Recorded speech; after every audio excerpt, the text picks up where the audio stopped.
Hey guys, welcome back to my channel IGNOU exam अब, जहाँ पर मैं लेके आई हूँ MMPC 002 से कुछ और important questions. Human resource management आपको बता देती हूँ, ये सीरीज़ नंबर 3 है। इससे पहले मैंने 2 सीरीज़ और अपलोड की हैं मेरे चैनल पर, तो आप वहाँ से उनको चेक कर सकते हैं। इसके अलावा मैं लिंक डिस्क्रिप्शन बॉक्स में भी मैंशन कर दूँगी, तो आप वहाँ से भी रेफ़र कर सकते हैं। ठीक है, वीडियो को शुरू करते हैं। एग्जाम पैटर्न की आपको बता देती हूँ। यहाँ पर आपके 2 सेक्शन होते हैं, section A, section B. Section A में से आपको कोई 3 क्वेश्चन ही करने होते हैं। सेक्शन बी आपको कंपलसरी है, इट्स अ केस स्टडी। और यहाँ पर आपके 40 मार्क्स सेक्शन बी में से हैं, यानी केस स्टडी से रिलेटेड है। सेक्शन ए के क्वेश्चंस की बात कर लेते हैं। फर्स्ट क्वेश्चन है, trace the evolution of HRM, describe the functions of HR managers. आपको HRM के इवोल्यूशन के बारे में बताना है, साथ ही साथ फंक्शंस भी बताने हैं HR मैनेजर्स के।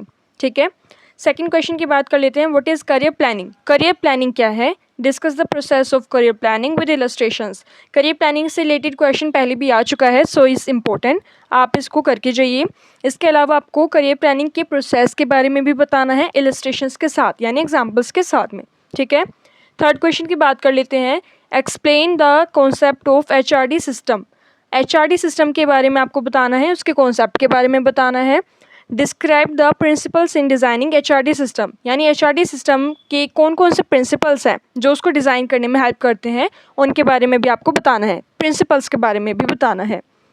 ओके, फोर्थ क्वेश्चन की बात कर लेते हैं। डिफाइन परफॉर्मेंस कोचिंग, यानी परफॉर्मेंस कोचिंग के बारे में आपको बताना है। साथ में discuss the phase of performance coaching, यानी कि परफॉर्मेंस कोचिंग के कौन कौन से फेजेस होते हैं, उसके बारे में भी आपको फोर्थ क्वेश्चन में बताना है। ठीक है, फिफ्थ क्वेश्चन की बात कर लेते हैं। Explain the meaning and concept of discipline with examples. Discipline के मीनिंग एंड कॉन्सेप्ट के बारे में आपको बताना है और साथ में एग्जाम्पल्स भी मैंशन करनी है। Describe the stages of disciplinary action procedure. उसके कौन कौन से स्टेजेस हैं, डिसिप्लिनरी एक्शन प्रोसीजर के कौन कौन से स्टेजेस हैं, उसके बारे में भी आपको यहाँ पर बताना है। इन 5 में से कोई 3 ही क्वेश्चन करने हैं, तो जो आपको ज़्यादा अच्छे से नहीं आता आप उसको स्किप कर सकते हैं।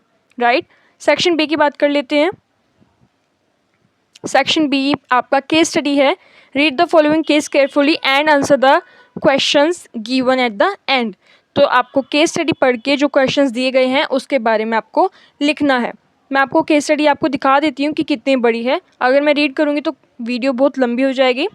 अगर आपको केस स्टडी रीड करनी है तो प्लीज़ वीडियो को पॉज करके आप चेक कर सकते हैं। इसके अलावा अगर आप केस स्टडी को पढ़ना चाहते हैं, अगर आप PDF चाहते हैं, तो आप कमेंट्स में मेंशन कर सकते हैं। अदरवाइज़ आप मुझे मेल के थ्रू भी कांटेक्ट कर सकते हैं, मैं PDF आपको शेयर कर दूंगी। केस स्टडी को करने का तरीका ये होता है, सबसे पहले आप क्वेश्चंस गो थ्रू कर लीजिए, एक बार क्वेश्चंस को रीड कर लीजिए ताकि आपको पता चल जाए कि केस स्टडी में क्या पूछा गया है। ठीक है, आप उसी हिसाब से फिर अपनी केस स्टडी को एनालाइज करेंगे और साथ ही साथ जो भी पॉइंट्स आपको इंपॉर्टेंट लगते हैं उनको हाईलाइट कर लीजिएगा ताकि आपका टाइम सेव हो और केस स्टडी को बार बार पढ़ने की ज़रूरत ना पड़े। ओके, क्वेश्चंस की बात कर लेते हैं। फर्स्ट पार्ट है, what is the problem of mister Mathew who is preventing him from being promoted.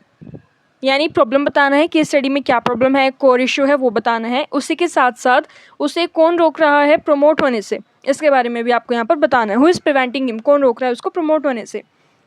B part की बात कर लेते हैं। Identify the problems in the performance appraisal system of this company. Performance appraisal से related question पहले भी आ चुका है, तो आप इस टॉपिक को एक बार गो थ्रू कर लीजिएगा। एंड यानी केस स्टडी में भी परफॉर्मेंस अप्रेजल से रिलेटेड ही पूछा गया है। Identify the problems in performance appraisal system of this company, यानी आपको परफॉर्मेंस अप्रेजल के रिगार्डिंग जो प्रॉब्लम है इस केस स्टडी में वो भी बताना है। सी पार्ट की बात कर लेते हैं। What actions are expected from VP marketing, यानी कि BVP से क्या एक्सपेक्ट किया जा सकता है एक्शंस, और HR के हेड से भी क्या एक्शंस एक्सपेक्ट किए जा सकते हैं इस इशू के रिगार्डिंग, जो इशू आप बताएंगे अपने आंसर्स के थ्रू। ठीक है, और वो इशू किस में है, केस स्टडी में। इसके बाद डी पार्ट है, what steps need to be taken to avoid the situation in future. ऐसे कौन से स्टेप्स लिए जा सकते हैं जिससे कि ये सिचुएशन फ्यूचर में अवॉइड की जा सके। ठीक है, डी पार्ट यानी यहाँ पर आपका सेक्शन बी कंप्लीट हो चुका है। वीडियो को एंड करने से पहले बता देती हूँ कि मैं अपने चैनल पर MMPC 001 से लेके MMPC 014 सभी 14 सब्जेक्ट्स के important question papers, answer framing सब मेंशन करूँगी। सो अगर आप ये यूज़फुल इन्फॉर्मेशन चाहते हैं तो प्लीज़ मेरे चैनल को सब्सक्राइब कर दीजिए, बेल आइकन को हिट कर दीजिए ताकि आपको नोटिफिकेशंस मिल पाए। इसी के साथ साथ प्लीज़ वीडियो को लाइक कीजिए, शेयर कीजिए, सब्सक्राइब कीजिए मेरे चैनल पर। इससे मुझे मोटिवेशन मिलेगी गाइज एंड आपको यूज़फुल कंटेंट मिलेगा, राइट। सो अभी के लिए वीडियो को एंड तक देखने के लिए थैंक यू सो मच।